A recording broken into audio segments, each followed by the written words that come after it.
the end. I barely squeaked on the end of an extra long list because I was an hour late.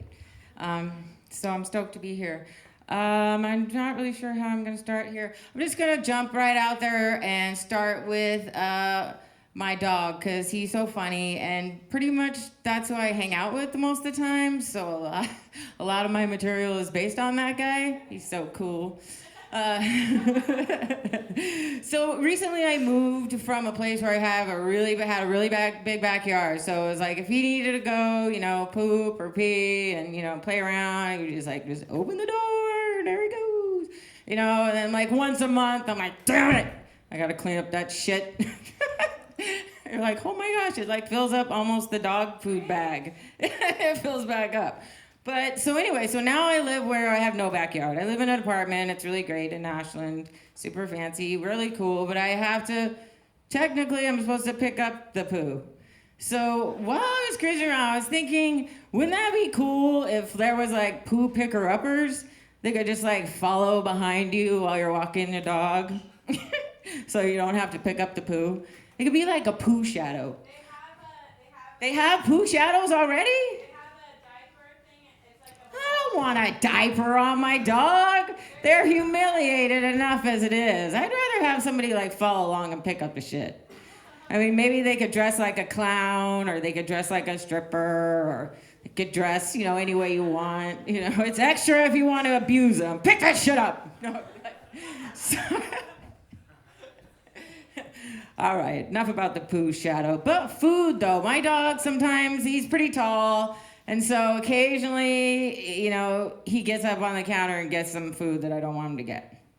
Like a brand new loaf of like sourdough bread. And I'm like, oh, fuck! What am I gonna eat? That was my food! And he's looking at his bowl, it's all full still. He's like, there's some kibble over there. And when I'm asking my son, like, hey, what do you want from the store? What do you want this week to eat? It's like I can hear my dog thinking, don't get the kibble. I'll just have what you're having. Yeah, and sometimes he's playing with a stick, and it really looks like he's like ripping the flesh off of bones. And then I remember, he could rip flesh off of bones. And somehow I think that they've forgotten, or maybe they traded in flesh ripping and bone crunching for rubs and hugs. Pillows and blankets. It's not a bad trade-off. Let's see what else we got going on here. I would say nobody loves me and nobody cares, but that actually might be true.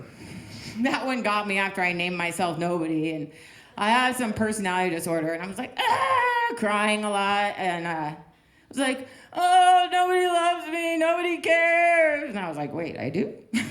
Shit, I guess I'm all right.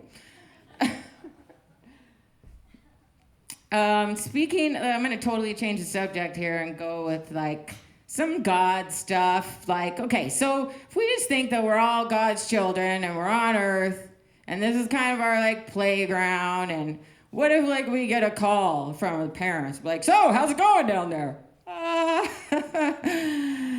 Fine, everything's fine. We really need to get thing one and thing two back in the box before they get back. Let's see. Now I can't remember where I was going with that one. It was really funny before. Oh yeah, shouts out.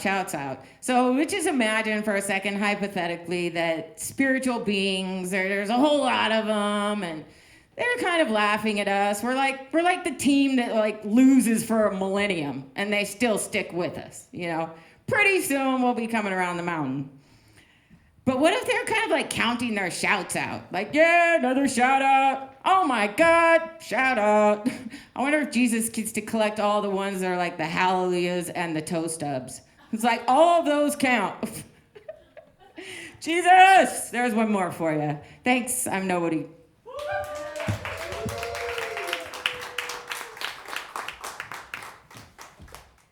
One more time for